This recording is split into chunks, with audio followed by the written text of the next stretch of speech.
السلام علیکم۔ انتظار کی گھڑیاں ختم، رؤیت ہلال کمیٹی کے اجلاس میں رجب کے چاند پر فیصلہ ہو گیا۔ پاکستان اور انڈیا میں یکم رجب کی حتمی تاریخ کا اعلان کر دیا گیا۔ کیا آپ حالات حاضرہ سے آگاہی حاصل کرنا چاہتے ہیں؟ خبر کے پیچھے چھپے اصل حقائق جاننا چاہتے ہیں تو ابھی سبسکرائب کیجئے جلمل پاکستان کو اور ساتھ ہی گھنٹی کے نشان پر کلک کر دیں۔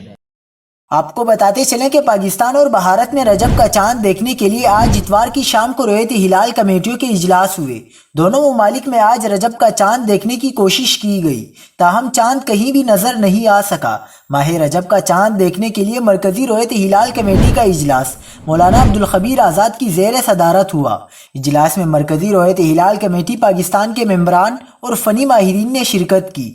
مرکزی رؤیت ہلال کمیٹی کے اجلاس کے بعد مولانا عبدالخبیر آزاد نے کہا کہ آج کہیں سے بھی چاند نظر آنے کی شہادت موصول نہیں ہوئی۔ یوں پاکستان اور بھارت میں یکم رجب 1444 ہجری منگل 24 جنوری کو ہوگی، جبکہ شب معراج 18 فروری 2023 ہفتے کی شام کو ہوگی انشاءاللہ۔